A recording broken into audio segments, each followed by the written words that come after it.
I'm a Trumpster, motherfucker.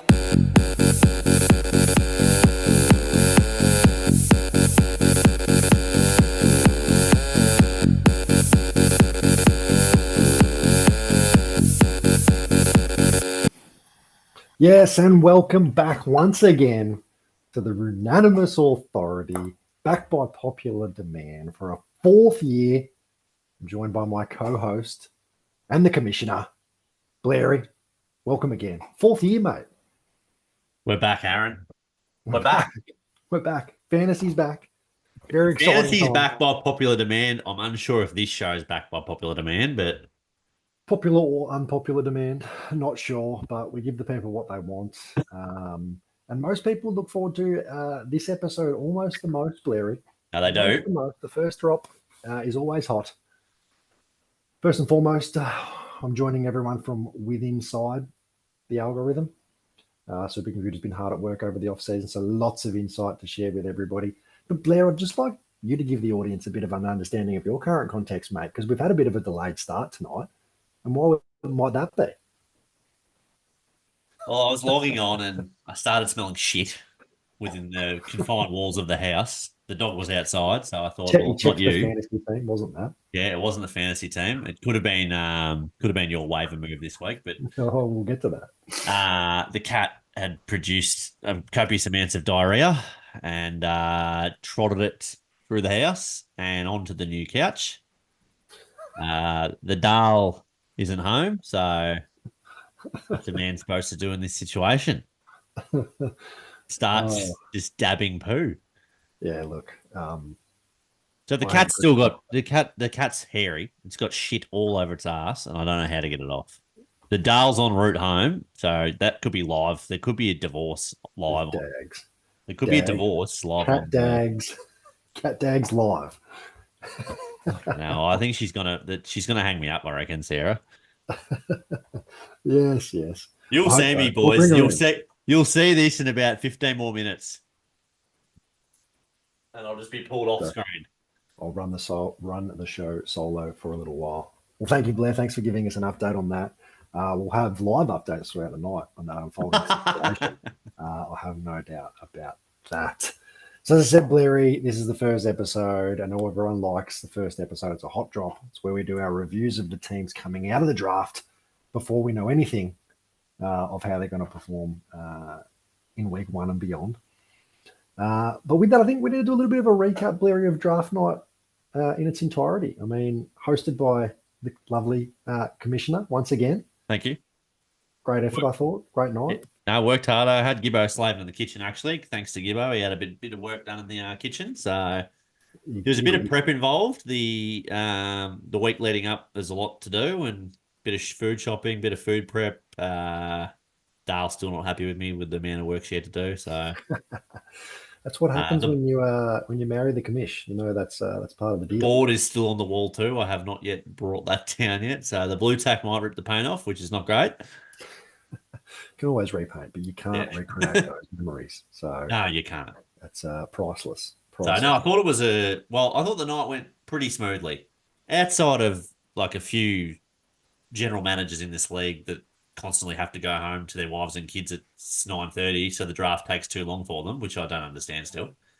But very fast departure by a few of the GMs at the end of the night. Yeah, always interesting, but you know. I enjoyed it. I reckon it ran quite smoothly. I had a bit of a mental hiccup in one of the rounds there where I started to announce my running back. My favourite part of the night. My pick. I think, I got the double pick here. What am I going to do? Thinking about it. And you just started announcing your selection about 7 picks too early there, Blair. And then he went to, which was disappointing. We'll fix after that. Oh, God. Any awards for the night? I think most intoxicated. Most intoxicated. Was anyone? Gibbo was a little bit drunk early. Yeah, he went quiet at one stage. He got aggressive at one stage. Then he got quiet. Then he got love. He ran through all the emotional spectrum. He was drinking the big. I don't even know what was in the stein. The big stein. It looked like Voddy Red Bulls. And if they're anything like the Voddy Red Bulls from your 30th, then no wonder he was. He's still dead right now. But he ensures me that's how when he does his best work. and he reckons he's drafted a championship caliber team. So, any other awards? Best dressed, obviously. Yes, well, Had to go to Jack. had to be Jack, didn't it? What's his little hand movement he does? He's inspired the theme song for tonight. Yes. Yeah. He brought the dance moves and all the gestures. So I thought that was very funny by Jack. Well done. Most boring. Who's the most boring?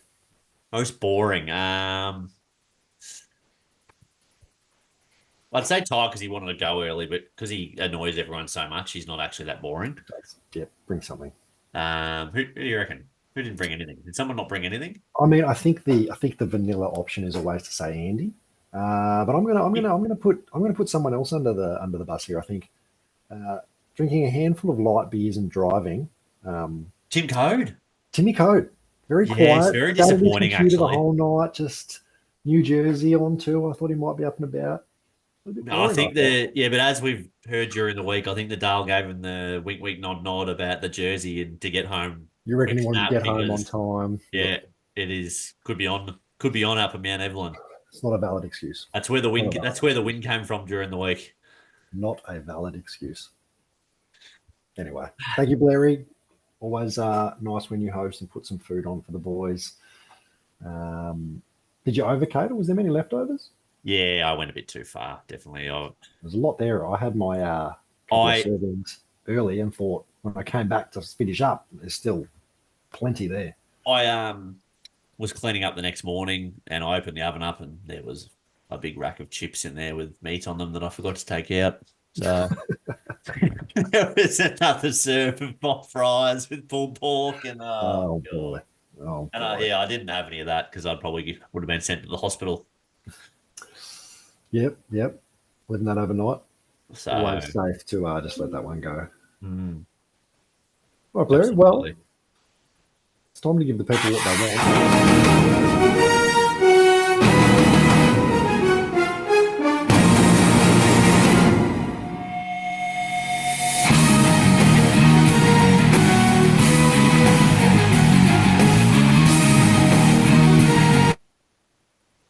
That's right. We've come out of the draft, all drafted our teams. We think we've got the best team. But what we're going to do here on the Authority is run through each of the teams and say who has the best and worst teams, Blairy. We can go off draft order. We can go off my power ranks. It's your choice. I don't love your power ranks sometimes. Sometimes they shit me. So, and your computer's been well and truly off boil recently. So, unless you're getting an outside source that's doing the power ranks for you, I don't know. What do you reckon? What do you find is the best algorithm to run with? Never wrong. Algorithm's never wrong.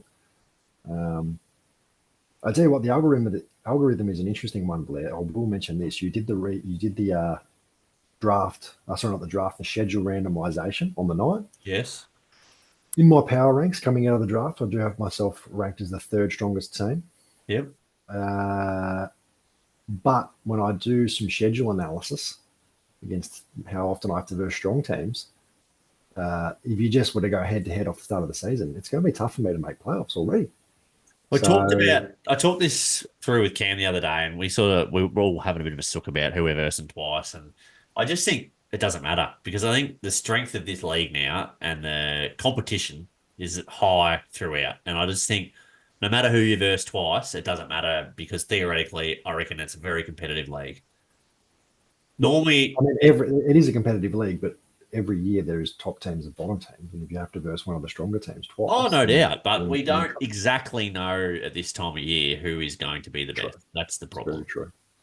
So we've picked on Kitch many times, we've picked on Jack many times, and they've been up there a few years where we didn't think they were going to. That is true. What do we know? We're at the mercy of the gods. Yeah, since we started this fucking show, we've been nowhere near it. We aren't divulging too much information. We're educating the league, which is great. We've been educating them for each year, Blair, and they're getting stronger and stronger, and the league is getting pretty sharp, I reckon, based off draft. Not a little tidbit I told you I had like my top 20 players that I would take, first off the draft within my first three picks. So the hope was the 21st pick that something would have slid through. And the first 20 picks in the draft were exactly the 20 that I had. So, you know, everyone's pretty switched on. And much the same, all, you know, the people that I thought were values, went at value, and the guys that we thought might slide a little bit, you know, slid a little bit. So everyone's pretty sharp in this league, Larry. So there's not too many teams that walk out and you go, they're complete walkovers. But there is a spectrum in the drafting ranks. The word spectrum can sometimes just illuminate. Oh, there's definitely a spectrum in the league, that's for sure. What team do you want to start with, Larry? You kick us off. Do we want to just roll through from first pick to 10th pick? Let's do it. Let's do it. Start with the king. Yeah, let's start with you. Start with the dynasty. I reckon we're just gonna, at a quick glance, when I look at them, we're gonna just the positives and the negatives is what I'm gonna go at first. Just what your strength is, what your weakness is. That's what sort of I'm gonna try and focus on with everyone's team. A quick segment.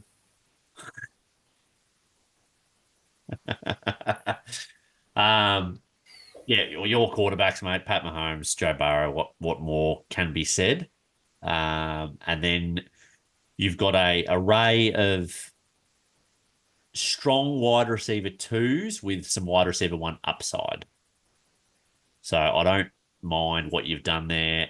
You need your weak spot to me, obviously. I'd say your weak spot is running back, but it doesn't mean that your running backs won't work because you've got running backs that can genuinely score. The Dale, I can hear just approaching the front door, throwing me off my game here. I think it's more just as you read through the list of people drafted, you're starting to think. Welcome back, boys. We had a brief break just then. Took far too long, Blair. Sorry, mate. I apologise. The boys won't know. It's pretty grim out there, though. It's pretty grim. Yeah, Jerry Jones onto that cat. I'll give you the hot tip. Be in the cotton fields real quick. Cats need to be put down. That's all there is to it. Yeah, boy. Anyway, back to where we were. Sorry, geez, I've really been sidetracked tonight, boys. On episode 1 too, that's disappointing. All right, where were we? You've got 4 strong wide receivers. Delicious. Wide receiver 2s with Rice and Cup for me as wide receiver 1 upsides. I think Burrow and Mahomes are locked for top 10 QBs. I can't get a read on Derrick Henry and Mostert completely yet. I think Mostert, as we've discussed today in the fantasy group, probably due for a smidge of regression. And I think you've got a very, very workable bench with Zamir White, Godwin, Spears, McLaughlin, and Warren pick around 11, the start of 11. And yeah, well, he's been dropped, Aaron. And you you looked further into the Steelers and thought, no good. Didn't know this on draft night. What? Because Coleman, Smith, and Jigba, Jaden Reed. Yeah, I don't need. You remember at this point in the draft, I don't need wide receiver.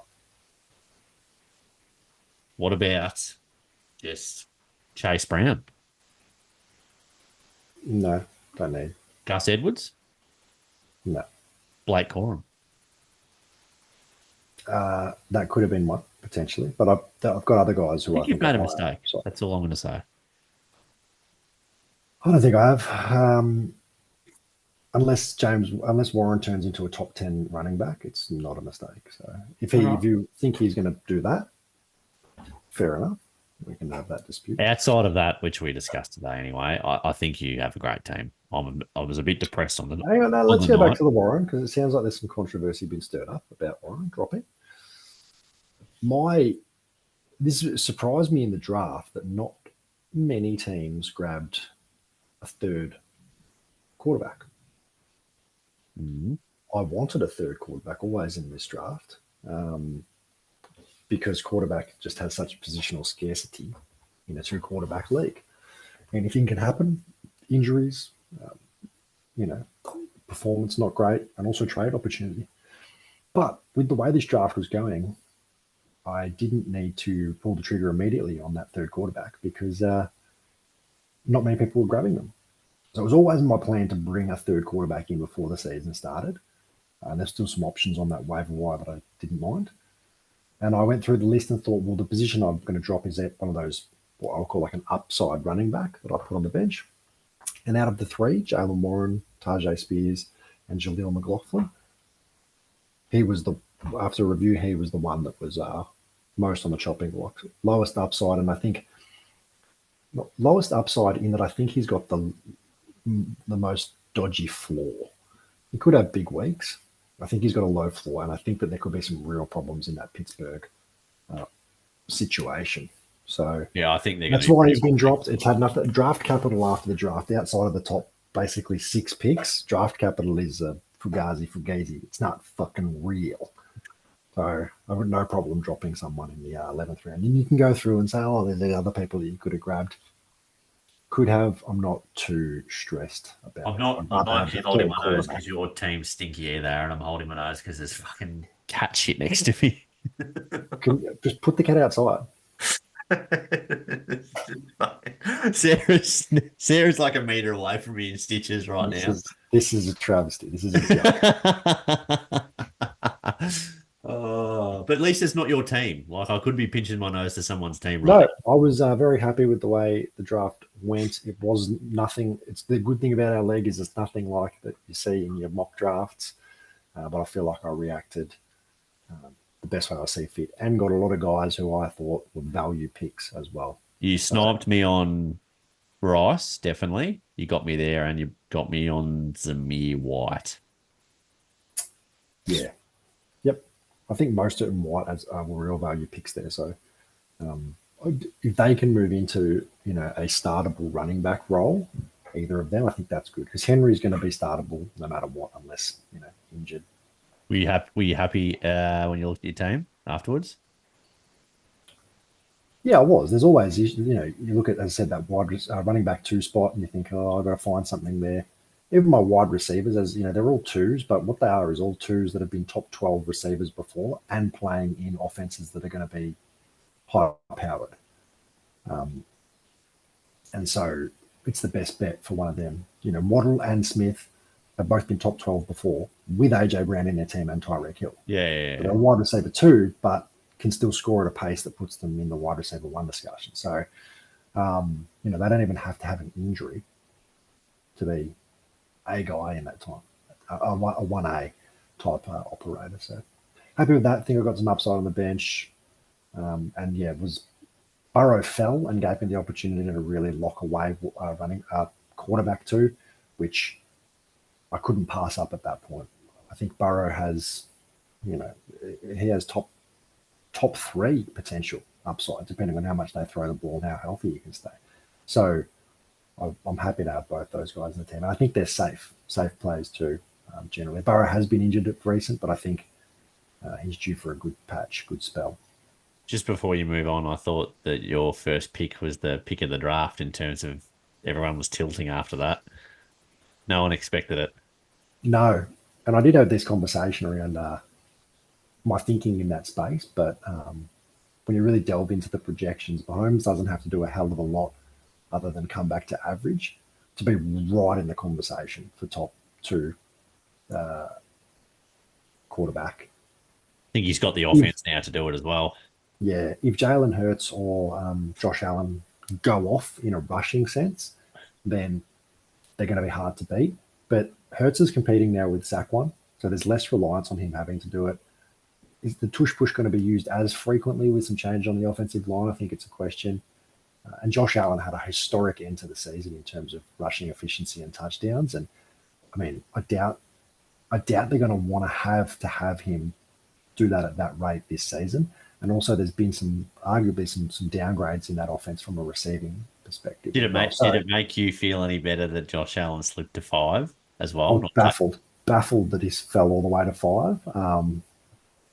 I think there was a few heads. I think there was a few heads, including my own, that would just didn't. I didn't know what to do at that point. I'm like, what am I fucking doing here?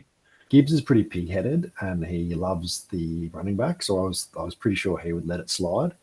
But I was surprised that you didn't Capitalise. consider it for longer. You didn't Yeah. consider it for longer. You pulled the trigger pretty quick and stayed to your, I guess, Well, you know what you why? call Because I thought plan. if I waited any longer, I'm going to fucking change my mind, and it would have just taken my whole draft. So I didn't. I That's probably a fair. silly move in the end, and one I'll probably regret. But I'm still happy with how personally it went for me. So If Allen is out and out number one this year, which there is yeah, a decent chance based on his previous history that he will be, it's a big it's mistake. an absolute steal by Jacket in the pick 5. But He's got rumors I, are he's on the table as well, boys. If you want to go for him, there's a big trade out there that I've heard today. well, there you go. There you go. So it's not just that even Jack's off him; he's trying to ship him now. So Mm. everyone's a bit off him. I think he's not going to fall off a cliff. He's got that floor of running ability. I just think he's going to come back a little bit in the rushing department, and I wonder if the passing stuff takes a little bit of a hit as well, considering the downgrading people around him. So he's not going to fall off a cliff, but I think he might just come back a bit. That's all. All right, we'll move on to Alex here. You probably got more of a review than I'd require. It's just good to go into it. I think yours is a top 3 team on the league entering week 1. Like anything can happen, but entering week 1, I I had it thought third, you were a lock third, for a top team. third in my power ranks, which I'm happy with. Again, I And think some of that can pretty quickly come up, but it's just probably the guys that are wide receiver twos have pulled back yeah, that ranking a little bit. going into power rankings, Speaking of rankings, yeah, now number on one to team. number one across many a platform, Sir Kim Alex McIntosh, Jong Mac. Kim Jong Mac. Look, wanted Hurts, came out of the gates, got Hurts. I thought you were going to take him. That's what I thought you were going to do. I thought you were going to leave Allen, take Hurts. Nope. So Hurts, which has been a lot of people's quarterback one, goes to Alex. Great start. He follows up with 2 extremely strong running backs in Gibbs and Barkley. Barkley burnt Gibbo. He was furious. He tilted then. He didn't know what to do. We'll get to Gibbo's start to the Apologies, draft. but It's I been just an remember interesting that one, but big yeah, banger. really wanted Barkley on the way back. So, I mean, both in high-powered offenses, going to be getting plenty of opportunity and locking down two elite running back prospects. I think is really well done. Given the fact that he was also able to slide into then Mr. Consistent in Mike Evans. And I mean, continuing down the room rather than the picks, but it wasn't just the Mike Evans pick that was sort of, I think, is a safe pick. You know what you're probably going to get. He was also able to get Deebo Samuel on the slide. Absolutely fell. I thought his fall from grace was unbelievable. Yeah, I saw him kept coming towards me in the picks, and yeah, he fell quite far. So, those, if you talk about positionally, quarterback one, he's locked away both running backs at the elite level, and then he's locked away a couple of really safe guys at the wide receiver. Absolutely elite start in my mind. He's then also got Mark Andrews, which is probably a top 3 tight end if healthy. Yep. And then you start to move sort of into flexi territory in your early bench, and that's where a lot of it is speculative. But to have the likes of James Cook or Terry McLaurin probably as your first options off the bat there is pretty good. Terry McLaurin, I'm worried about Washington. I think they're Generally. I tend to agree. I think they're going to be pretty shit. And so the Terry McLaurin one, I'm a little concerned with. I think he's a great receiver. I think he's going to be good for 1,000, but good luck starting him.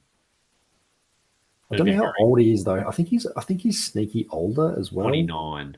Yeah, sneaky older than you think. And I don't know what's going to happen in Washington. I'm not sold on that one. But James Cook in the flex is I think really good. I think they want to use their running backs more, and as a flex option, that's a great start. So his starters are very, very solid. Yeah, looking at Amax's team for me was the MVPs are the running backs. He's got Gibbs, Barkley, Cook. They were my MVPs. I look at his team and I think his slight weakness, obviously, is probably a little bit at receiver, just with a bit of maybe Mike Evans' regression and Debo. I think Debo will be fine, and he got him at a great price. Debo to me seems like one of those guys that he could have a little drop away a bit. That's just my little take. I'm not completely sold on Debo this year, but I think where he got him is completely fine. Like he dropped to the end of the I sixth think round. what I fear is that these guys aren't going to have the floor fall out beneath them. You know Hmm. what I mean? They're going to put points up. Yeah, Now, were they going to be as good as they were last year? It's hard to know. They're not going to completely fall away. They're going to be startable. And yeah, so locking down those guys as a safety blanket, I think, is really good, especially when he's prioritized quarterback into running back to start his draft. So, yeah, I No, think you can make wide receiver work more normally as well long term than running back. If you lose running backs, you're in trouble. And he's got a nice Jerome Ford back up and even a bit of upside with Rico Dowd all down later.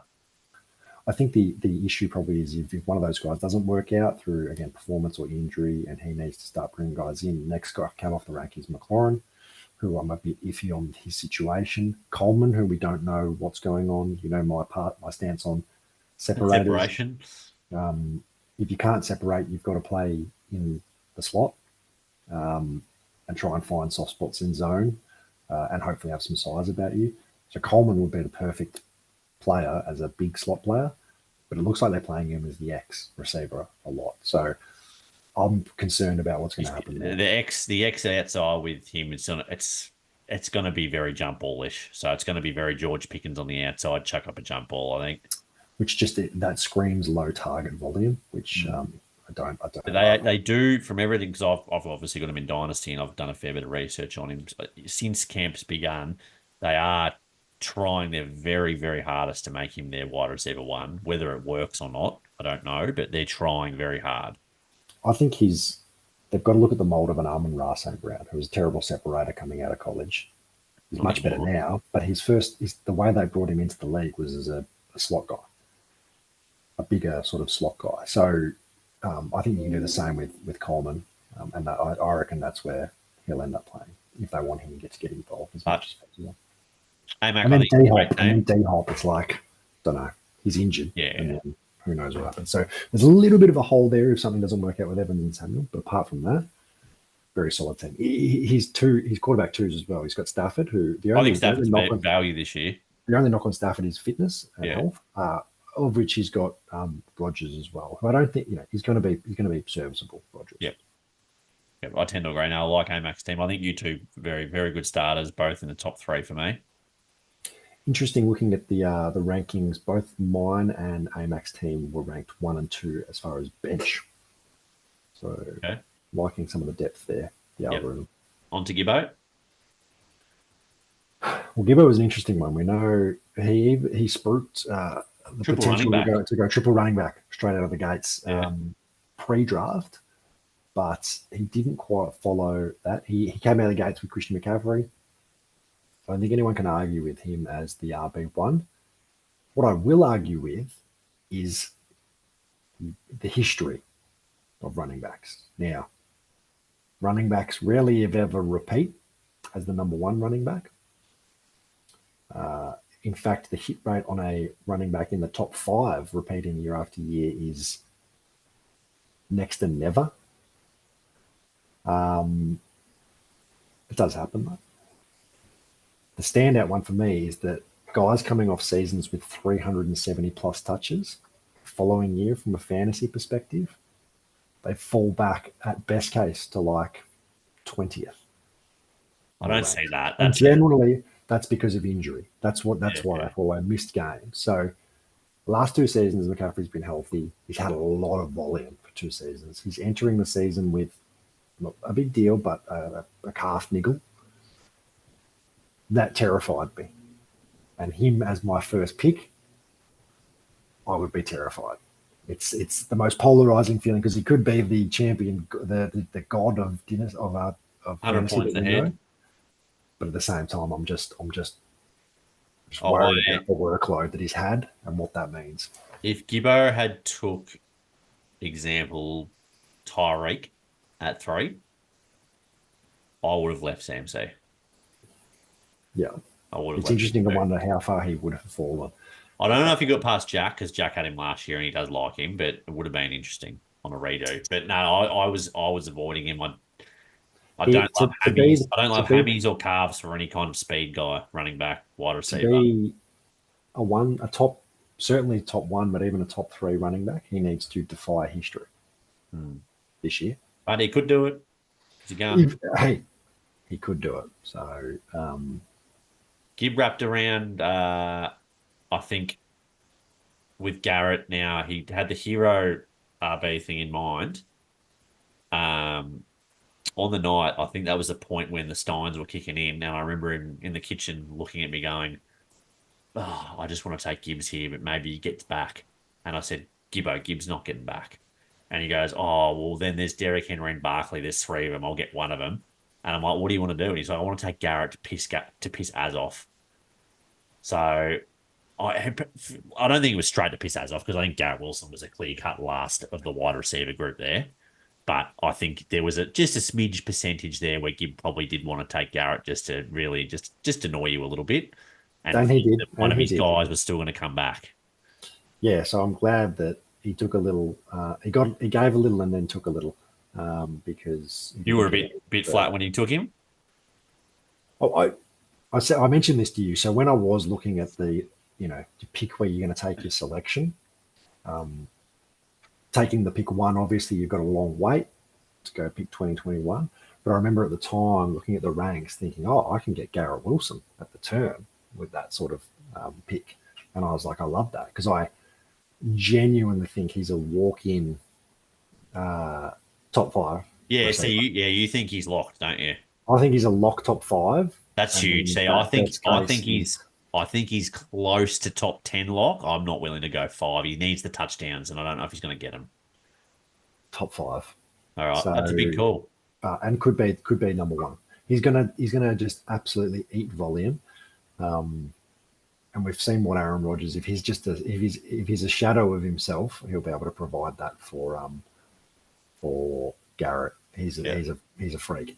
So Um, yeah, that did annoy me, but it also changed Gibbs' plan a little bit because you say he was hoping to get. He wanted I got the one and two, the yes. big guys at receiver.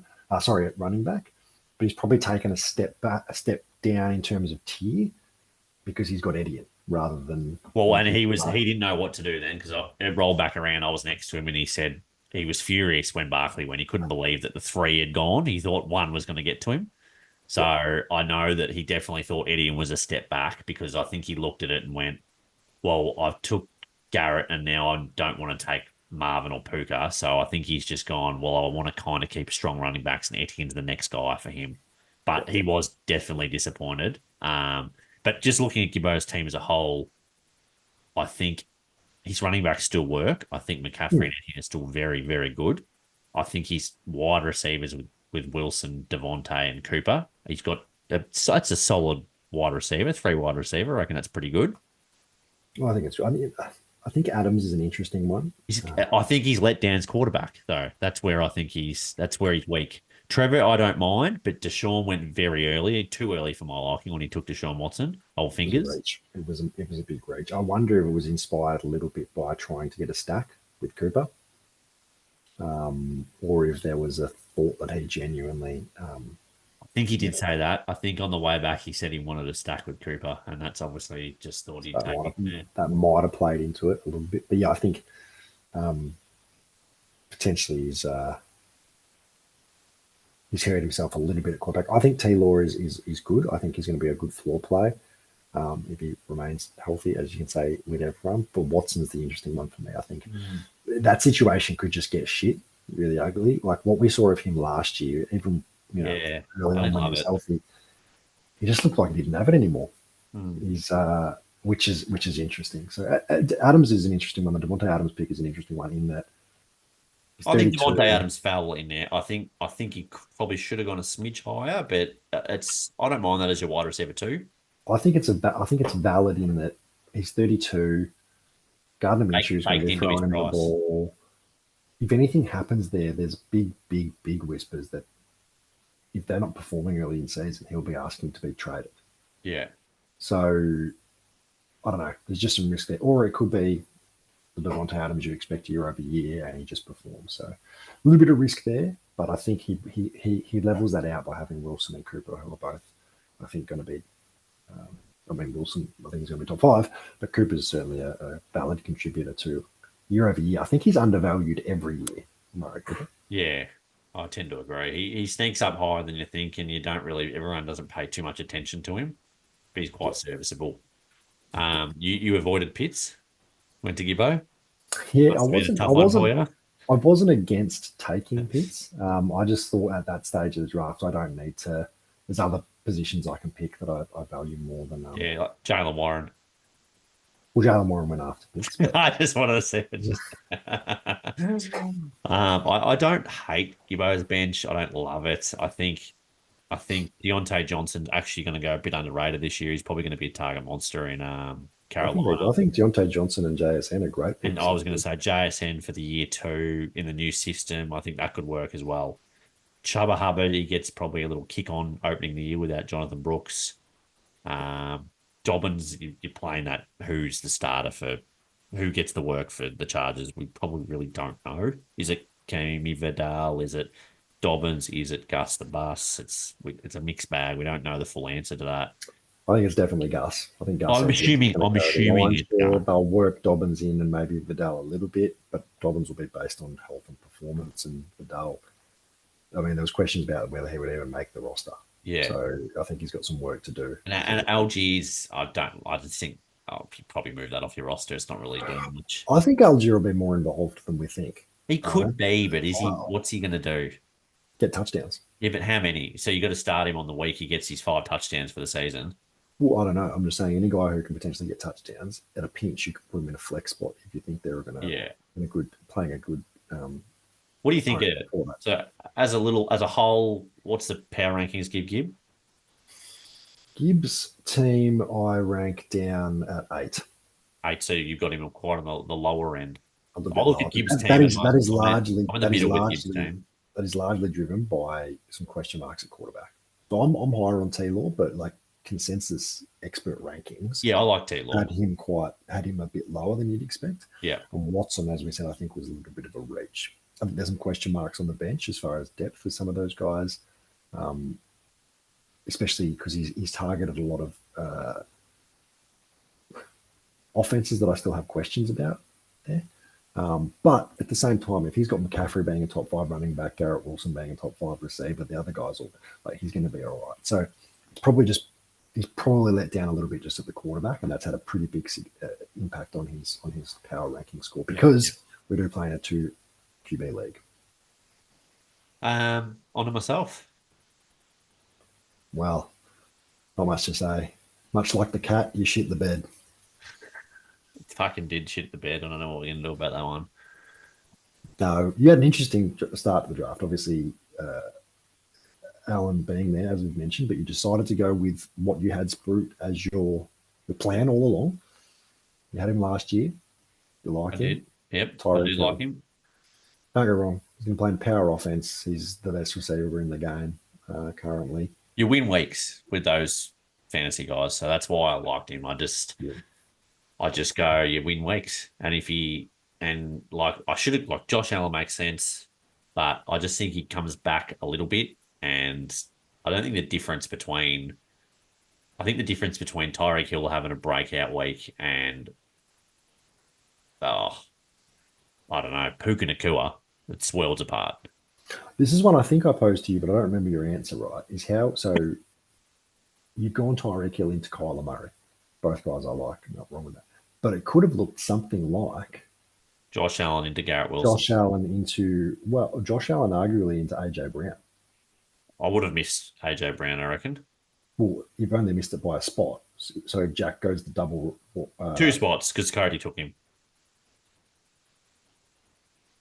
Yeah, so say all of them bump back, all the receivers bump back. Yeah. So Tim's taking Jefferson at that point instead. And then Jack would have taken a different position, grabs a quarterback. Real butterfly effect right now. Sliding doors moment, you reckon? Arguably have, but let's put it this way. You could have Josh Allen and AJ Brown or Josh Allen and Garrett Wilson, one of those combinations. Yeah. Or T. Hill and Kyler Murray. What do you feel better about? I still like what I've done. Fair enough. I think Tyreek's I just think he's better than Garrett Wilson. Well, I mean, the rankings would suggest that's the case, no doubt. But you probably also think Josh Allen's better than Kyle Yeah, Murray. yeah, yeah. But I just think So depends where I you. think the difference between the two might be bigger, might be a bigger gap. You might be surprised. I You'd probably do will be. it. But no, But I think if you told me, as I've told you a few times, and if I told you I came out with Tyreek Hill, Kyler Murray, and Kyron Williams, that was the three I targeted that I was going to be happy with. But on the night after seeing everyone's teams, I got the guys I wanted, but I didn't feel happy. So it was a bit of a weird one. I think I love the targeting of Hill and Murray makes complete sense. The one I think we were different on is Kyron Williams. Yeah, you're not a Now, Kyron Williams man. if Kyron Williams falls to you at a certain price and it doesn't have to fall that far, absolutely taking him. I just think last year he's not going to get the same amount of touches as he did last year. It's just blanket. That's not going to happen. I don't want that to be the case for him.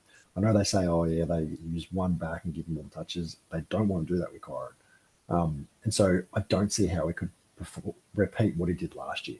And that's what scares me. Is if you're saying someone's starting to move back, especially in that top tier, like you're getting your one guy, that's all that concerns me with that pick. In So saying that, where you got him is about value. I So was it's going to not- say, I think that where I got him is the value point because yeah, he wasn't coming back. Absolutely no chance he was coming back. And I think, as we can see, from Kyron to the next running back was about another 8 picks. So there was a tier gap in everyone's rankings by the looks. Yeah, I don't think you'd be going running back at that point. You're probably doubling Yeah. down on It was quarterback. whether I or- stacked up Marvin Harrison with the next pick. Yeah, which could be deadly too. You've then moved into Jaden Daniels. You don't like him either. You No, don't no, like no, no, no. I think he's a very upsidey pick. Everyone talks about these rushing quarterbacks, like last year when I grabbed Richo, these rushing rookie quarterbacks with upside. He's definitely got that. I think he's a better thrower than Richo. I'm just scared of the whole Washington offense. Their line is not great. They don't have many receivers or much help around him.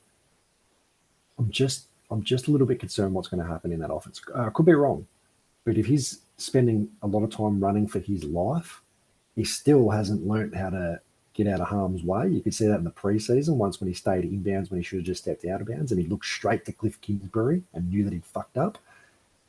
If there's holes in that line and he's running for his life, he will have brain fades and take big hits, just like I saw with Richo last year. And it doesn't take many of those big hits. Richo is also about 5 times bigger than Jaden Daniels. Yeah. I'm terrified of what could happen there given the situation. So massive upside. Got to I take just the think risk. there's a risk around just the whole situation in Washington that concerns me. So I don't mind it, but for someone who has traditionally missed on those upside hits, swings, sorry. Well, I went a it couple rounds concerns me later a than little. normal. It concerns me a little bit. Any other standout there? Like I think I got enough running back depth. I think my running back depth is okay. Walker, Monty, even Robinson, I think maybe they can lean into the run game a little bit more in Washington if all shit doesn't work. And even Chase Brown, who I think he's going to probably split carries to begin the season and may win the job as they progress. I think you've definitely got the depth there. Probably be a little bit of an issue at wide receiver was probably my weakness. I think. Well, you've gone out big with Tyreek Hill, but after that, I thought it was an interesting pick to go straight into Neighbours. You probably, whether he would have gotten back to you, I think you said Gibbo was considering taking him. Gibbo was taking him, he said, yeah. Maybe not. It's similar to probably what I'm feeling with Washington. It's just that I don't know what's going to happen in New York, and it's a fair bit of capital to pay for an unknown situation, especially when you had some of those that you've already gone after. So again, it's an upsidey pick. I don't think we're denying the talent. He's going to have 50% of the bloody target. I was going to say that's where I was at. I think he's the outside of him and Marvin Harrison are very, very talented, and I just think talent outshines anything if you're getting targets, and he's going to get talent. The only thing that talent in fantasy, what outshines talent is volume.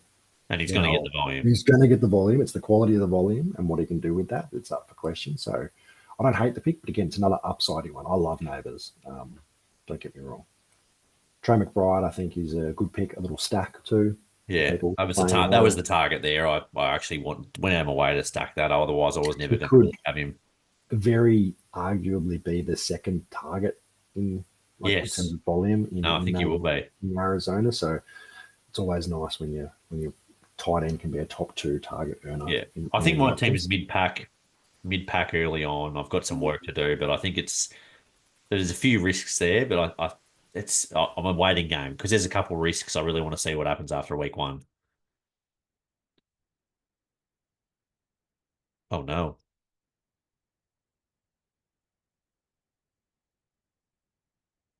Aaron. Oh boys, this is not what you want.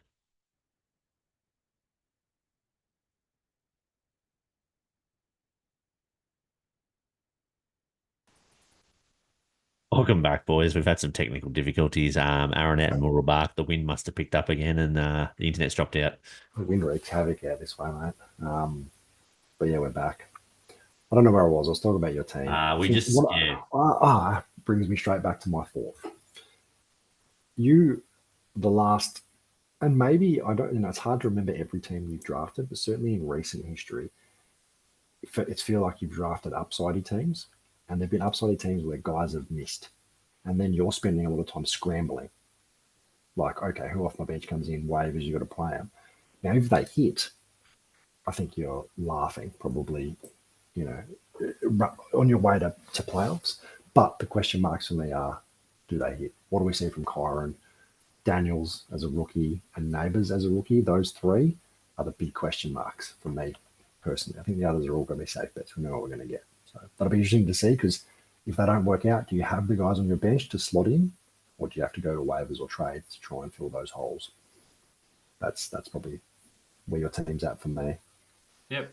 Happy with that. Happy with that. I'm the same. I don't. I'm very keen for week one to see where I'm at. I need Ranked a little week fifth setup. in, fifth in my power ranking. So Jackie boy, on to Jackie. Started off Jack, Donald Trump. Sorry. Yeah, boy. Started off with Josh Allen and CJ Stroud. I didn't think he was going to go the QB with his second pick, but I reckon AJ Brown coming off the board threw him a bit. I thought he was going to go him. so number two in my power ranks, and I think there'll be some questions as we move down the list in how that can be the case. But there's different weighting based on Definitely. different things. I think we need to focus on Jack starters to begin with. So he's gone the double quarterback. Josh Allen fell to him, as we've mentioned before. I think Stroud's an interesting one. With rookies, especially, everyone expects like linear progression in performance and also in fantasy performance, that means. So I just wonder whether we see that consistency level lift enough to sort of project, because I don't think he even finished in the top 10 last year, quarterbacks. Yeah, No, he was 11. 11. There you go. So he's just outside. Does And he he have had the some rushing he ability? had some big games as well as part of that. Big games generally in shootouts. So are they going to still be in as many shootouts this year? Is he going to be able to be as productive? He's certainly got the cast around him to do it. I just wonder what his ceiling is. We don't know. So I think it is still some speculation on how much better Stroud can get from a fantasy perspective. I think he probably pushes into the top 10, but how far into the top 10 is going to be the question. So he took Stroud there. I personally would have taken Kyler Murray, absolutely, at that point, because we've seen it from him before. Yeah. He's another year separated from that injury. He's also got an improved surrounding cast. So that'll be a really interesting one to see where those two land as far as fantasy output based on that decision. Jack, during the week, I spoke to him and he said to me that he didn't know numerous people in this draft and he had no fucking idea who a fair few of them were. One was Marvin Harrison Jr. when I mentioned him and he said, "Who the fuck's that?" So he somehow managed to get him on his team with his third pick, not having any idea who he is. It might have been an omen from the gods, though. Sometimes the gods, they work in mysterious ways. Maybe him not knowing who that person is, asking you about it, and then having the opportunity to draft that person. Maybe that was all the planets lining up exactly how they have to. He's a gun. Because I don't think it was a bad pick. It is No. another one of those ones where we go, it's a risky pick, but I think he's, unlike Neighbours, he's probably attached to a better quarterback. The situation is better. He's also a different type of player who I think is going to be sort of matchup proof in a sense. He's a fantastic separator with size. So, he's been an outlier in all of his high school, college career. There's a good chance he's another outlier in the NFL. What's your over under on him? I know what it actually is, but what do you reckon he's going to go for yards wise? Just Yards yards. wise, 1,100.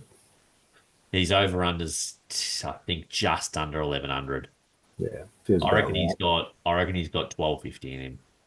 Oh, absolutely in the range of outcomes. But if you're going over under, I'll take 11. A Yeah. couple of injuries. Yeah. Maybe miss a week here or there. Who knows? But the thing about him is he understands the NFL game with his old man. He's been training to play in the NFL since he's been in college. Like he's probably a guy who you expect to hit the ground really running. Yeah. He's going to be the number one target there from day dot. So I don't mind the pick. It does have its risks just because we haven't seen it before. But at that point, that's probably the next best pick off the board as far as I think wide receivers go. I think Jack has, with you, the best quarterbacks in our comp, the best tandem. And I think he's got a nice array of upside wide receivers that there Definitely. could be a few wide receiver ones in there with a little bit of backup. Don't love his bench. Alave fell. Yeah, way So too the fact much. that He fell 2 rounds. The fact that he was able to grab him there sort of levels out that little bit of risk you might feel with Marvin Harrison. Because really, in my mind, he was in that same group of guys in terms of like that next group was sort of these unknown Puka. young upsidey guys. It was Puka, who we saw do it last year, but can he do it again? It was London, who now might have the better quarterback to get him up and about. It was Alave, who we have seen it in patches before, but can be more consistent, and Harrison coming in as number one prospect. It was those four guys, and somehow Jack's managed to get two of them because he fell 2 rounds. So Yeah. Harrison and Alave with a little bit of Pacheco sprinkled Pacheco in the middle. because we'll get to it later, but I think Timmy taking Tua allowed Pacheco to drop Yes. into Jack's lap. Now, as far as starting, without taking running back for your first 3 picks to then grab Pacheco was absolutely the best pick of the bunch there. So I think that start to his draft is really Very good. Where His it starts first to 5 get- rounds were very good. Where it starts to get Jack-like is probably beyond Pittman when you start to look at Najee Harris and beyond. Another man that doesn't know who's Brian Thomas Jr. That's right. or as Cam thought, Brian Robinson. I love that.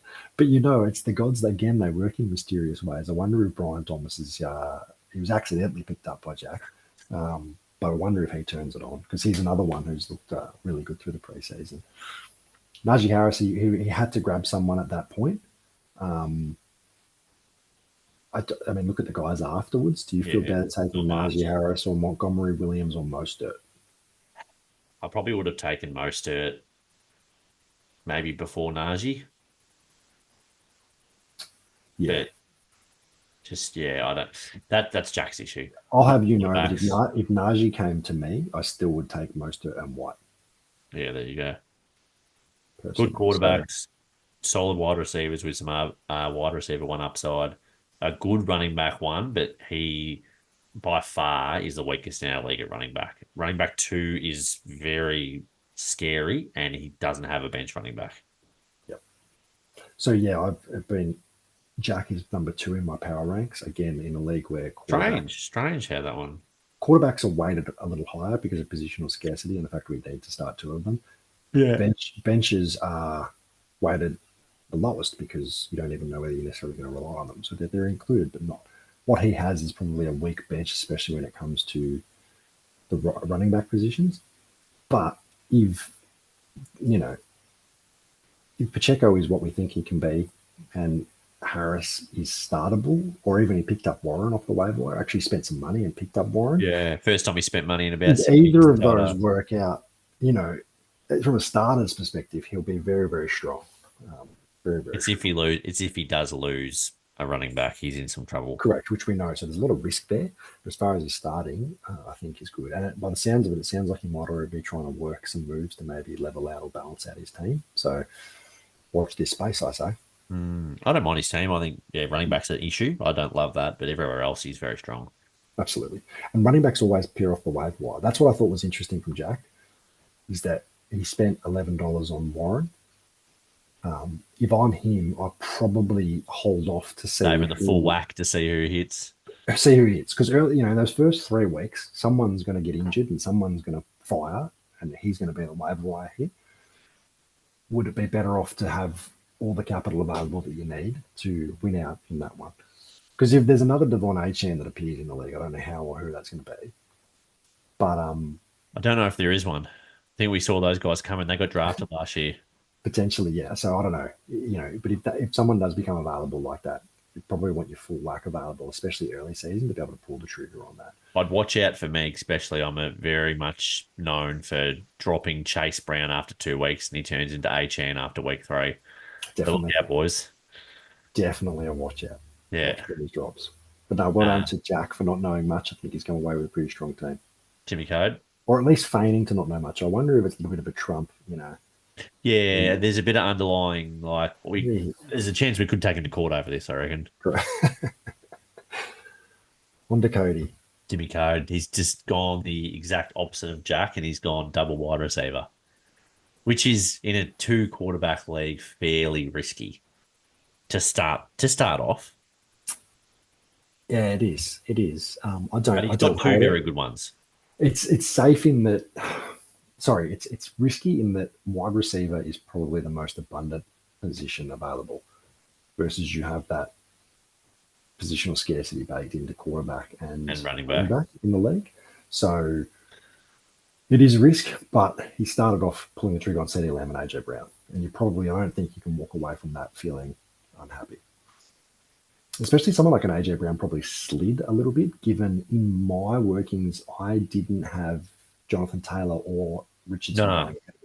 No, I thought Jonathan Taylor and Richardson were going to slide definitely further. Yeah, I was hoping to the old gods in the new that AJ Brown actually got to me, and I would have started double wide out, but that was wishful thinking. Wasn't too far off. No, so I think he slid a little bit. Yeah, and Timmy was able to capitalise on that. So well done to him grabbing those two. I think the kicker, because at that point when he was sitting there, I was actually saying, "Oh, you could stack him with Prescott for the second round to get your quarterback."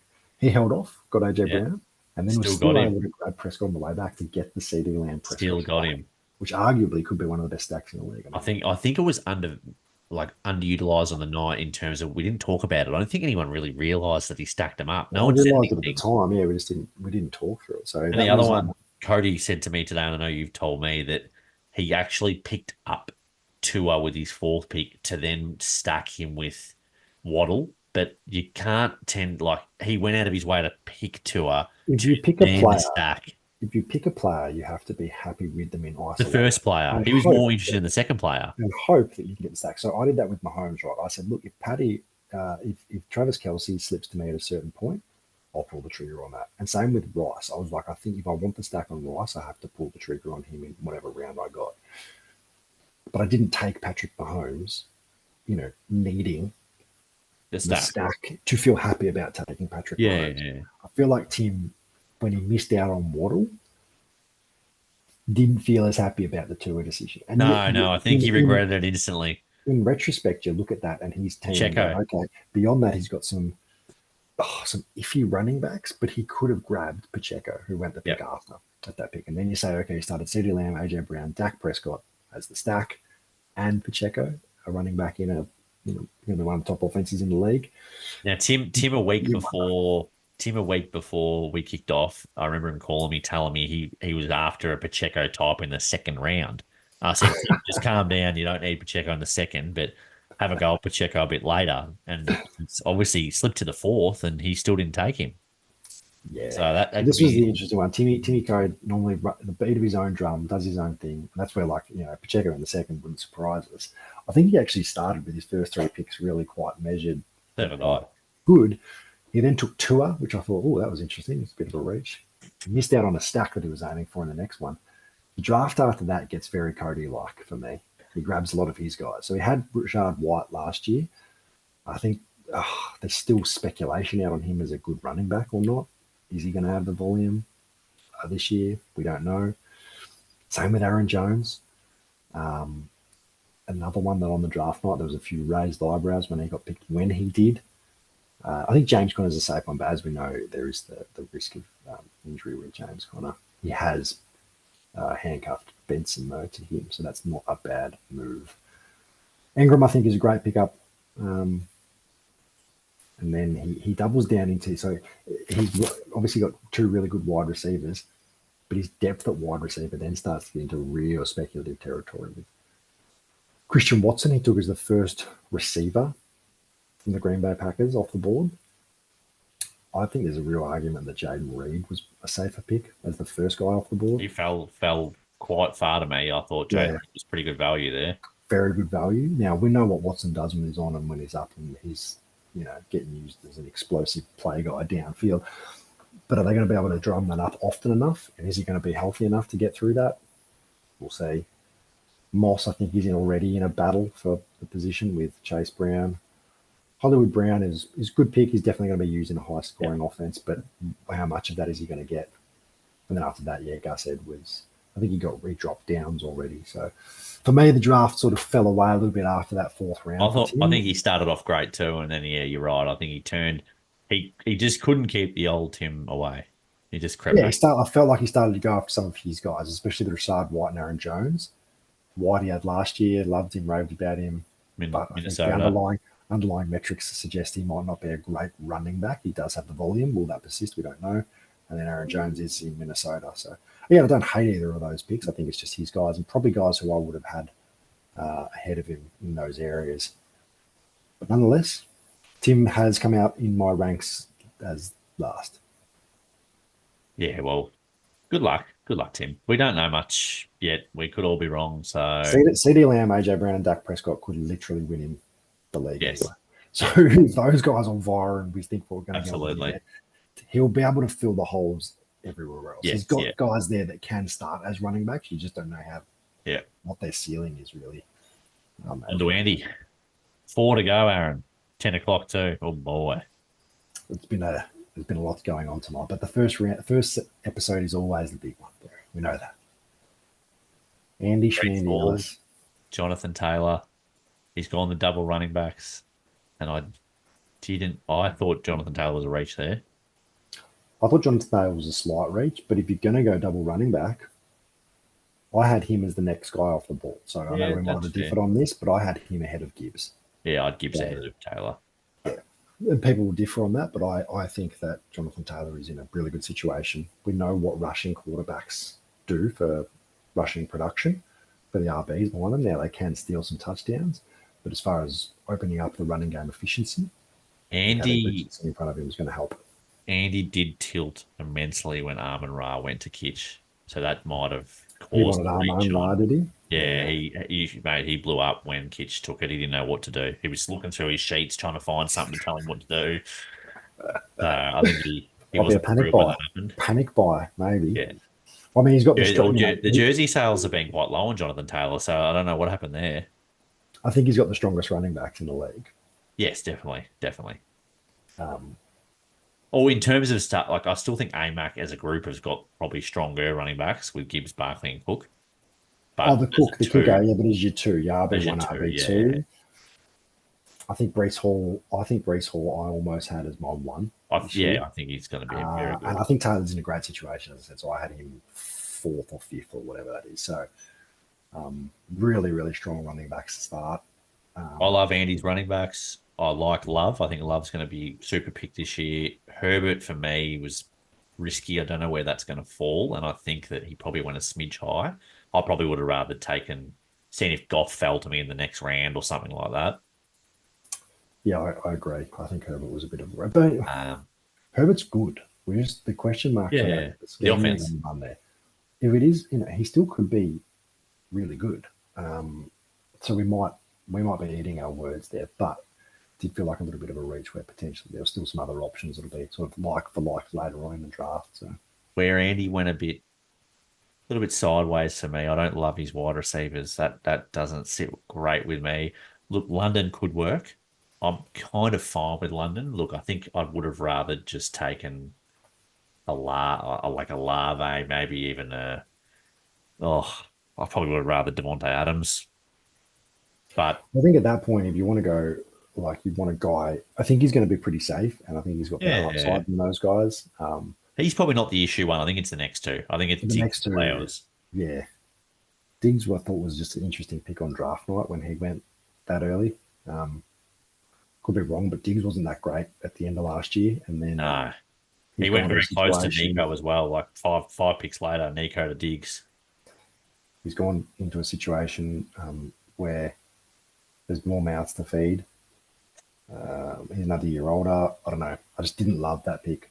When you look at some of the guys that went after him, DJ Moore, Neighbours, Cooper, Oh, Samuel, there's Smith, yeah, it felt Rice, like like definitely these better guys, guys. I actually feel more comfortable with. So for me, that Yes. was a bit of a grab. I honestly think the next year, right, the next 5 straight guys in wide receiver, I would have rather than Diggs. Yeah. And even when he starts moving into that, he grabs Zay Flowers, who I love Zay Flowers. I think he's just, Volume yeah. a bit of miss. Well, in our offense, he's going to be up and down. Sometimes it's going to be his day, but we've also got Yeah. other guys to With feed in. Andrews Mark fit, he doesn't. Andrews. He last year when he scored, every time he had a decent fantasy game, Mark Andrews wasn't playing. Yeah, there you go.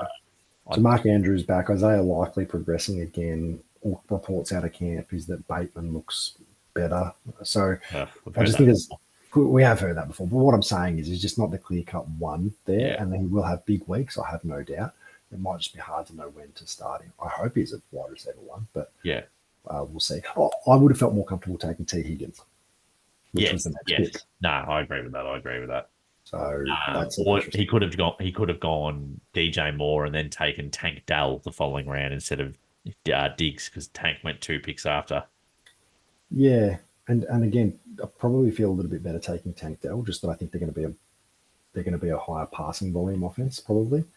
So yeah, but hey, we'll see. So running backs, love Jordan Love. Drake London's fine. I think he falls away at QB, falls away with his wide receivers, and behind Brees and Taylor, Swift, I think, like, this could be my take, but I think Swift's in a big ass committee. I Massive think committee. they're going to share the fuck out of that thing, and I don't Massive think committee. Swift is very efficient behind a poor offensive line. Yeah, So I think I'm a worry there. Chubb might not play for 8 weeks. Blake Corum, you can't start that anytime soon. So I think Blake Corum is a good upside guy, just having the bench at that point. yeah, The rest of his bench, I don't love. I'm not against Keenan Allen just to come off the bench to see what happens. Like he was a pretty late pick. He did slip a little bit. Nick Chubb probably is an interesting one. I don't like. Yeah, a bit early for me. There was some I guys saw what that happened are last night. actually going to play. Even if he comes back, what's it going to be like? Did you see what happened to his knee? Oh well, he could have taken Ford, who went 5 picks later, and Ford's playing like probably for the first 8 weeks as the starter. Brian Robinson. Yeah. Anyway, yeah. I know. Andy's got some nice. Andy's got some nice spots, but he's got a few holes. I think typical Andy team. Jersey Sales was my second, ranked number 9. Okay. So second worst team coming out. Good luck, Andy. Outside of his, like as far as positional groups go, outside of his running backs, I think there's questions. Like Love, Herbert, not sure. London, I like, but how good is he going to be? Diggs, Flowers, don't know. George Kittle, very spiky. Wouldn't be a fantasy season without George Kittle being on Andy's team, but he's very spiky in terms of production. So week to week, you're going to have a bit of variance. And then the bench. You're right. Keenan Allen's probably nice. I don't mind Baker Mayfield as a third. Baker's fine. Third option, but the others I'm sort of like, not sure. Corum's fine, but you're gonna have to be willing to hold Corum for potentially like 8 weeks before he could be, usable at all. Yep. We'll see. Onto Cam, I think Cam is one of those top teams. Before I even talk about it, I think he had one of the better drafts. Seventh in my rankings. I think his receivers, his opening 3 to 4 receivers are the best probably bunch in the league, I reckon, as a group. Stuff. Very good. And to mix in Bajan and Achan with upside, I think he's got some big scoring capacity, I think, with Jefferson, Puka, Bajan, Achan, Metcalf. P. Higgins looks to bounce back this year. I think he's had a nice start there. I'd say strong in wide receivers, decent at running, but decent to strong with a lot of upside in running back. He's obviously his downside was his quarterbacks, but Mm. going late at quarterback, which he's done, I think it's actually worked because I think Goff. People forget Goff's been a top 10 fantasy quarterback the last 2 years. Mm. So I think he got him for cheap. Yeah. And I think Smith is fine this year. I think their offense bounces back a little bit. Their rate of play goes up and gives Geno more opportunities to score. As far as a late round quarterback strategy, I think it's as good as you can go. And the reason he'll fall down my ranks is purely because, again, quarterbacks are weighted higher in a two quarterback league. However, we know that isn't always the way things need to go. So you're absolutely right. As far as late round quarterback options and starters, Goff and Smith was some of the best.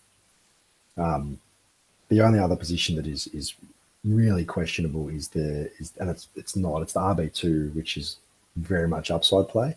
If Devon Achane is Devon Achane of last year and consistently plays In good areas.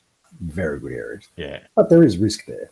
Yeah. We've sort of been discussing in the chat. And if Achan does go down, which he missed a lot of games, like is Cam's back up enough in Tony? That's what I mean. When he brings Singletary? those guys in, or it has become a real burning hole in the roster. I think we'll see. I think you Traditionally, feel better about it. You're better about Achan given you've got Bijan Robinson at the 1. So I don't mind the risk taken at that point. And you had to pay that sort of money for him based on where he was ranked. I think he was a little bit overvalued. Yeah, I thought he was going to get to me a long further with my 4th or 5th. I thought he went a lot earlier. Yeah.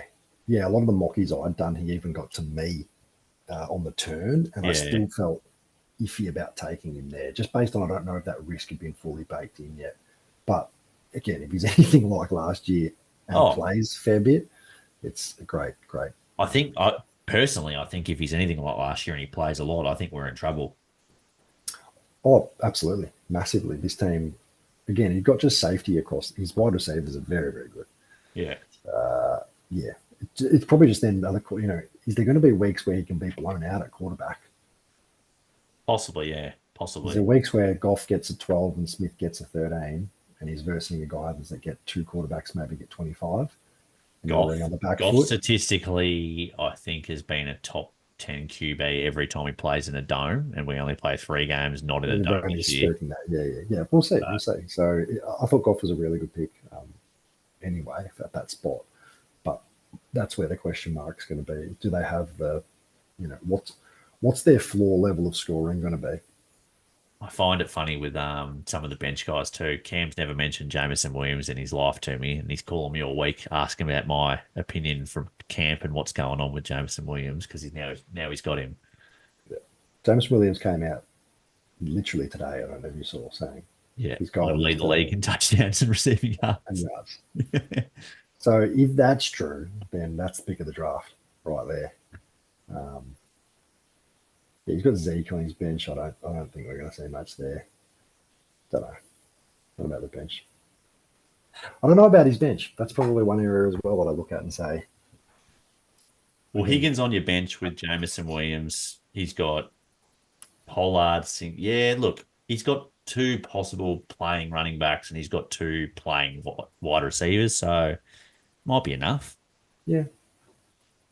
Might be enough. I don't mind his team. I think he's got a good team. I think the late quarterback strategy worked in terms of he's the only one that really did it and went that late. And capitalised in the front half. Like the picks he got before them or even in between them is he's pretty solid. So not a bad start. We're going to see how it pays off. The quarterback is going to be the question. On the tie? Ty Miller. So he's gone Jamar Chase out of the gates, who hasn't signed a contract yet, which is concerning. Into Anthony Richardson, who I think I like where he took him, but it was a reach based on where he's sort of been ranked from a consensus standpoint. But I love the pick. It's high risk, but it's high reward. I mean, he's like fantasy points per touch was the highest in the league last year. He was good on my team when I had him for a little bit, so I saw it firsthand.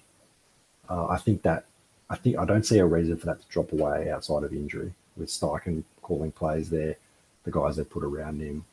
I think he's a genuine chance to be the number one overall quarterback. I thought Purdy was a reach. He's followed that into Purdy now. Purdy's pretty safe. But he was on my team for a bit last year, so I know he can score pretty consistently. He's got a great surrounding cast, smart team and coach and scheme there. So I think that was fine. The problem for me is, do you think he made that pick trying to shore up a little bit of the risk with Richardson? Yeah, I thought Because that there's too. probably other options there, maybe that he could have picked up at skill positions. That's fine. I think him saying, all right, you're shoring up the quarterback there is fine. The interesting move for me was the next one, jumping straight into Laporta.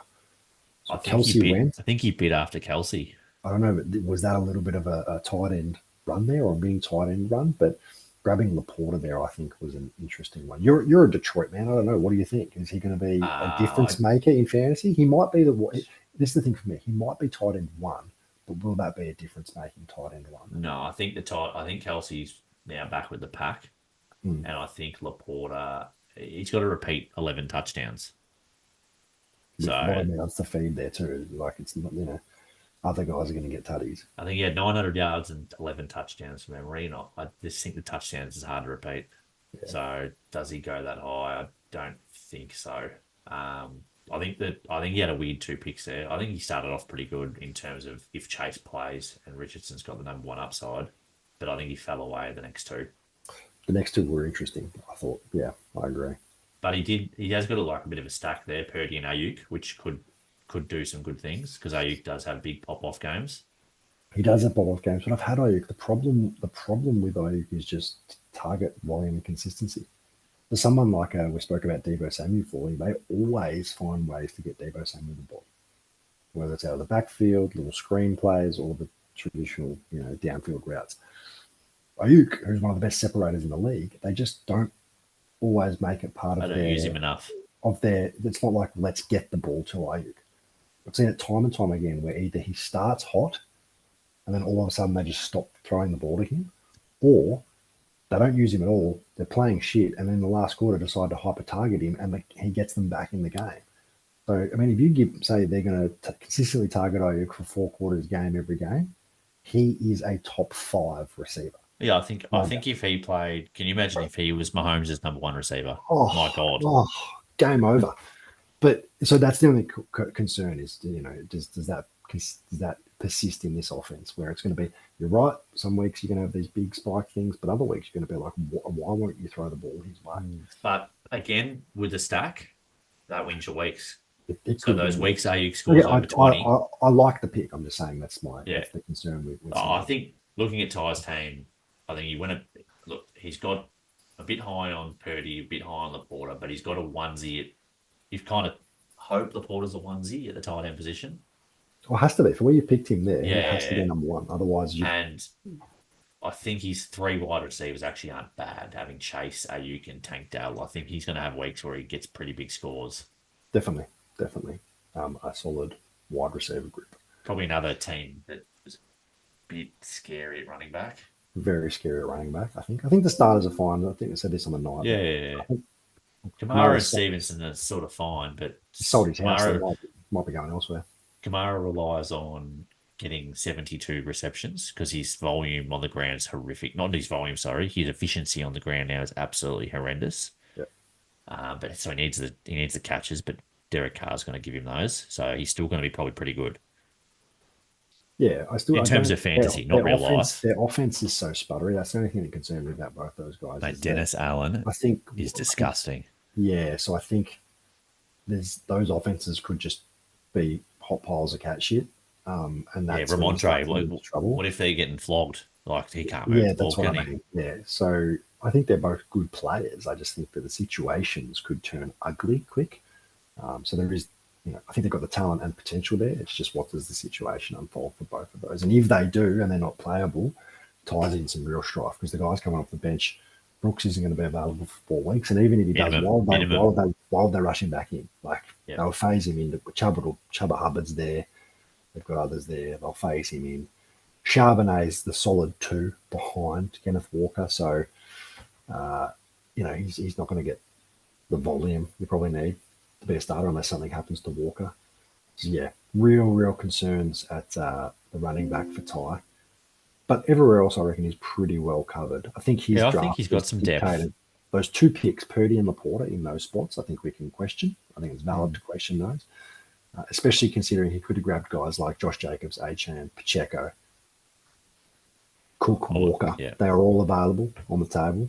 Yeah. He could have grabbed 1 or 2 of them at the turn, and then thought it'd be better at running back and gone quarterback a bit later. Correct. So,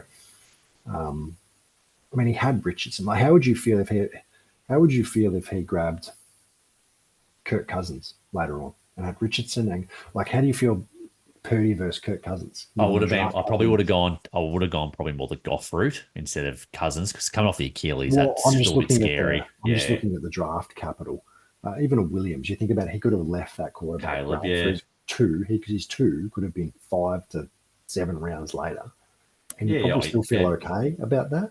Versus maybe getting at least a more comfortable running back 1. At those picks. So interesting. Yeah, I can't get I think Ty's mid-pack for me. I can't get a read. I think he's got a lot of upside. He could have some big weeks, especially with Chase, Richardson, and Ayuk and Tank. Like, he's going to have some big scores. 6 whether overall. Those down weeks. 6 overall. I think if his running backs work out, he's solid. If there's any questions there, he's scrambling a little bit. He's been good though, Ty, in fantasy in general. He's always he's been in the Super Bowl 6 times now for no wins. Yep. We'll mention that again. On to the last man, Otto Pick. Otto Pick Kitch. So I had Kitch 4th in the rankings, so quite high. As we had last year. I think you had Kitch on top coming out of the draft last year. Kitch always drafts, I feel like he's always drafting a very balanced team. Otto Pick. Like, he doesn't prioritize a position per se. He sort of picks the 1 at each spot. And he's done similar here. So he's gone 40. I liked the Amon-Ra pick 1. I thought that was good. It threw the draft a bit because Cam and Andy were begging for him. Yep. I think Amon-Ra in a half-point PPR, Amon-Ra's as close to a lock at top 5 as you'll ever get. Yeah. I love the pick. I don't hate it. Lamar fell in our draft. That's a big fall. He got him in bargain. So first 2 picks are very solid. Massively fall. Like, Lamar could be QB1. If Lamar's fit, he's just a lock for a top 4 quarterback. So him to fall there is absolutely great value. He's then followed up 1 with the boys. He's got Kelsey. Now, Kelsey's going to be thereabouts. Is he the same Kelsey in terms of way too early positional difference maker at tight end? I don't know. I think those days are over. So probably gave up a little bit of when he texted me and said that's for the boys, I erupted, and then about a minute later he messaged me saying, "Can I actually have that pick again?" Because I only did that for them. So I think he knew deep down that was silly, but he just couldn't help himself. Maybe we'll see. I had Josh Jacobs off my radar and list for majority of the preseason until about a week ago. And I think Josh Jacobs is actually a great pick now when A.J. Dillon went down. I just think he's going to get so much work in a great offense. I think he's going to be Lloyd is on MVP, underrated.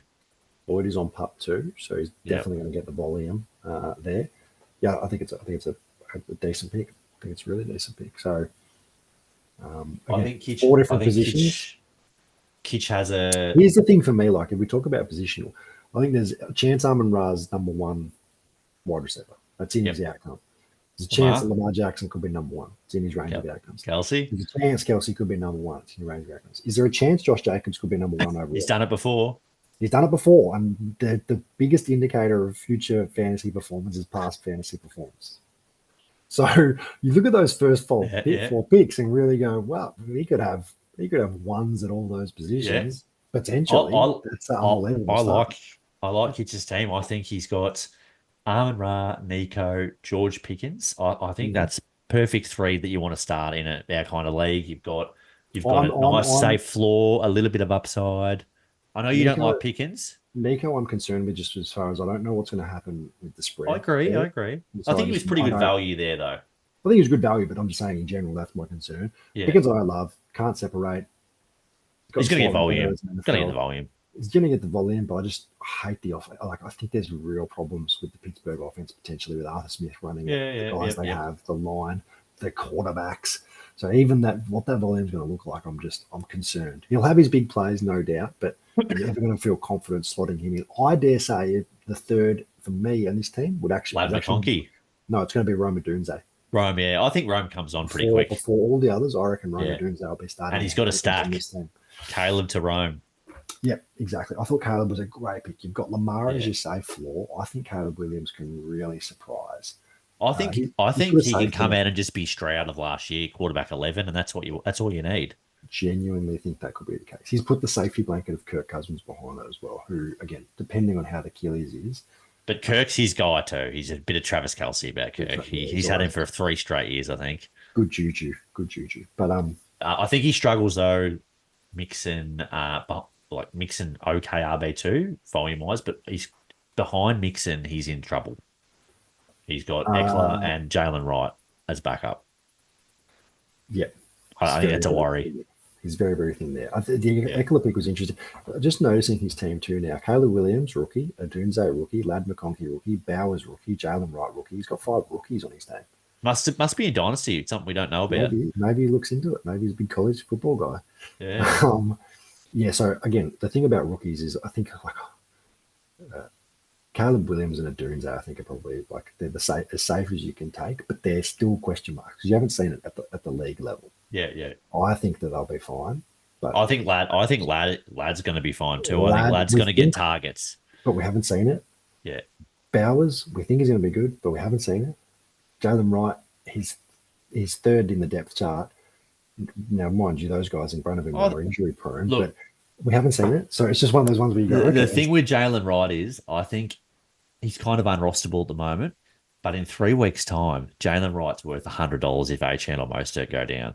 And the thing about rookies is that rookie running backs plug and plays. They can be the ones that will most quickly get up to speed and you can throw in and they can do something. So I don't hate that one. But it's an interesting little bit that he's got so many rookies on his team, so much unknown after the start.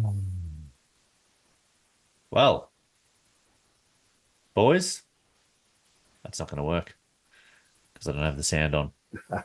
What's your favourite team, Blair? Which is your favourite? My favourite team is... I can't really get a favourite. I like yours, I like Cam's, and I like Kitch's. That's fair. I like Alex's. I do like... that's a tough one. No, actually, maybe...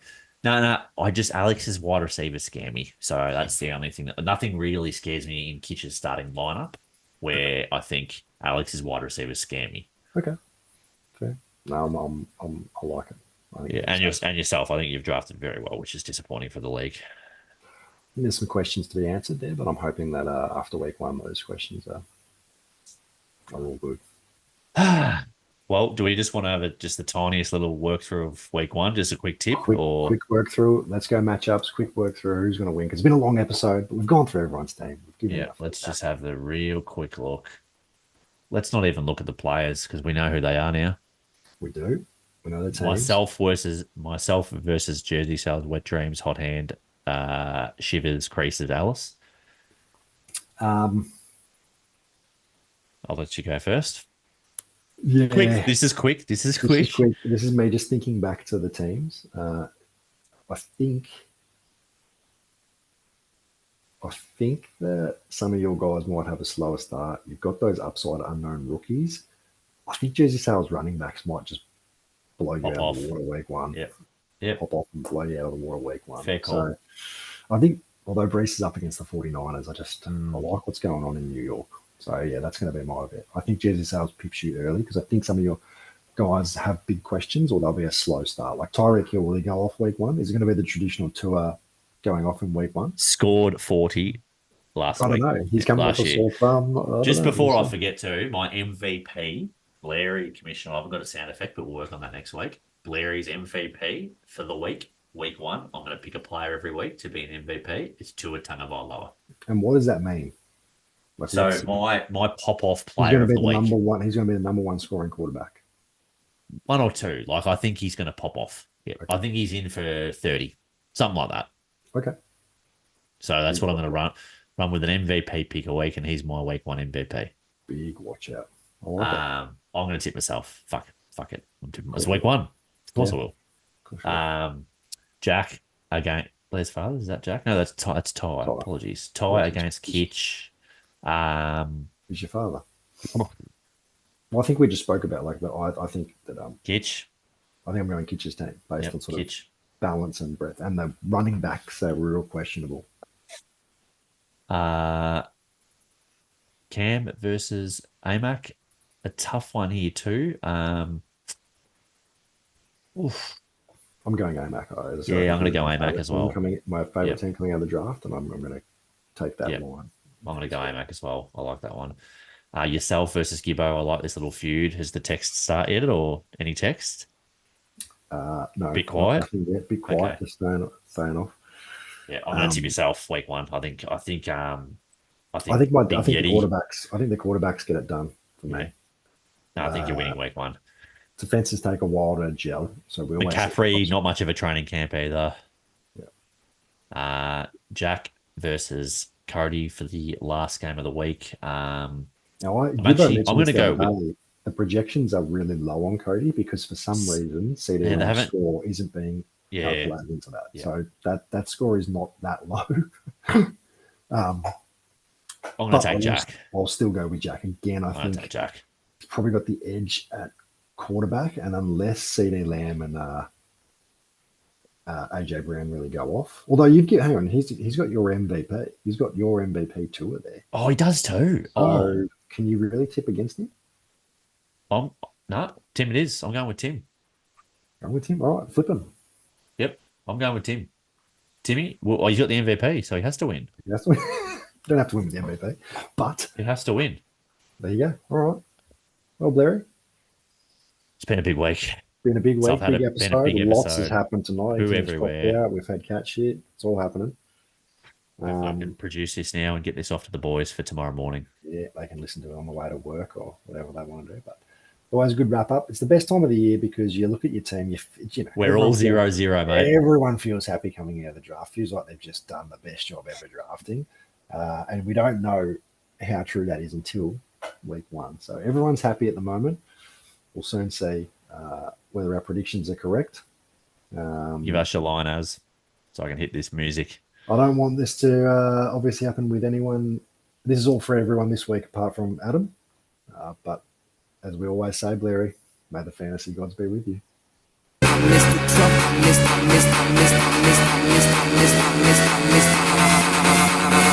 I'm a Trumpster, motherfucker.